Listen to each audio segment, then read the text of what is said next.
All right, welcome back. Today, we're diving into a really important vulnerability from the OWASP Top 10 for large language models. It's called excessive agency. So what is it? Well, in a nutshell, it's what happens when we give our AI helpers just a little too much power and things go sideways.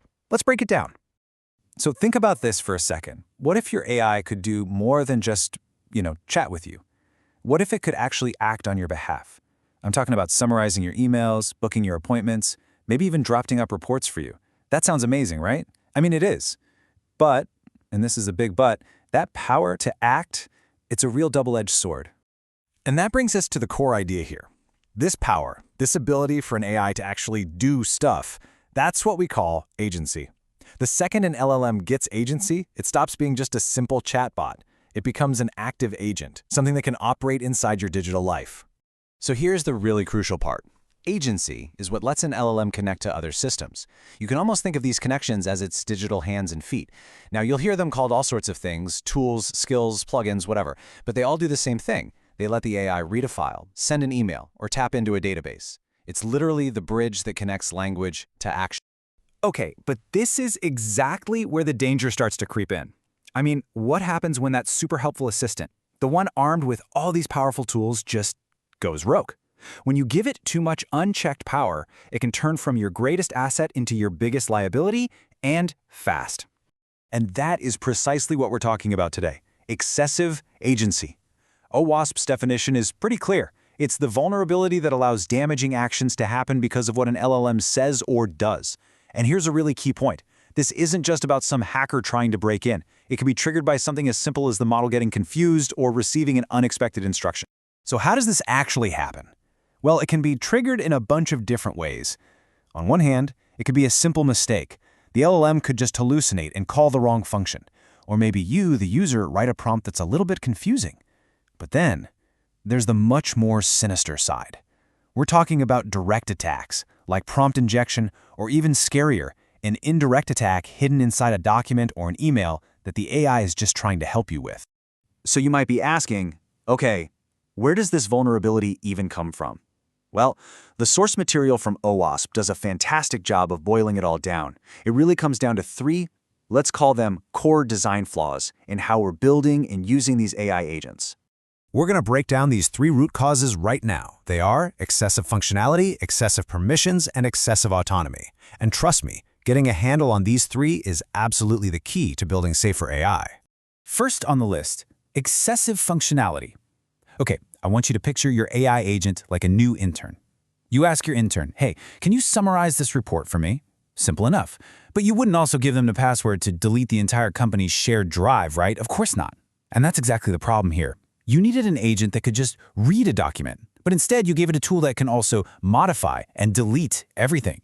You've given it powers it just doesn't need for its job. All right, let's move on to the second flaw, which is super closely related. This one's called excessive permissions. Now, this isn't about what tools the agent has, but what it's allowed to access with those tools. Think about it. It's the difference between giving your intern the key to one specific office versus giving them the master key to the entire building.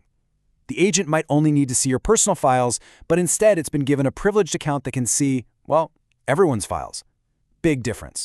And that brings us to the third big flaw: excessive autonomy. This one is all about letting the AI run wild, totally unchecked. Let's go back to our intern. If they suddenly decided to draft and send an email to the CEO with the bold new company strategy, you'd probably want to, read it first, right? It's the exact same logic. We need the agent to ask for your permission before it does anything big, like deleting data or firing off emails. If you don't have that human confirmation step, you basically have no emergency stop button. Okay, so theory is one thing. Let's make this threat feel a little more real. Picture this. You've got an AI assistant that's great at summarizing your emails.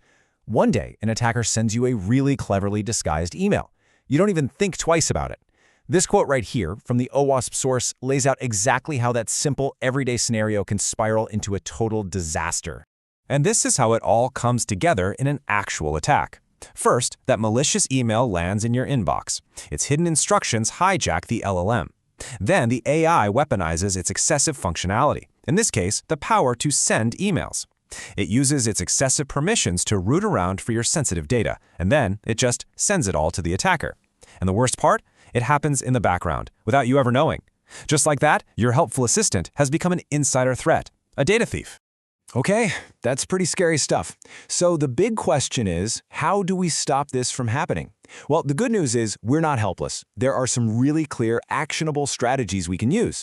So let's open up the prevention playbook and see what we can do. This, right here, lays out our core defenses. First up, minimize functionality. Seriously, if your agent only needs to read emails, just give it a tool that only reads emails. It's that simple. Second, minimize permissions. This is just classic principle of least privilege stuff. Don't give it the master key. Third, and this one is huge, require user approval for any big action. This puts a human back in the driver's seat. And finally, you've got to avoid those super risky, open-ended tools, like letting an AI run any command it wants. And make sure that the systems it's talking to are also checking every request, not just trusting the LLM blindly. Now look, even with the best defenses in place, you still want a backup plan, right? Think of these next two as damage control. They won't stop an attack, but they can sure limit the fallout. First, log and monitor everything the agent does. This is like having a security camera running, so you can spot anything weird before it gets out of hand. And second, implement rate limiting. For example, maybe you only let the agent send 10 emails an hour. That way, even if an attacker gets in, they can't just steal everything at once. It slows them way down and gives you a chance to catch them. So we've looked at the threats, we've looked at the solutions. What's the one big idea you should walk away with today? Well, it all boils down to one single, really powerful principle. And here it is. This is the golden rule, the principle of least agency. It's so simple, yet so important. Don't give an AI agent the power to do everything it could possibly do. Instead, give it only the absolute bare minimum functionality, the absolute minimum permissions, and the absolute minimum autonomy that it needs to do its one specific job. That's it, nothing more. And that really leaves us with one final crucial question to think about. As you're building or using these AI agents, you have to ask yourself, are you building a helpful, supervised assistant? Or are you basically handing over the keys to an unchecked executive, one with the power to make huge decisions all on its own? The choice and the responsibility that comes with it is yours. Thanks for joining me.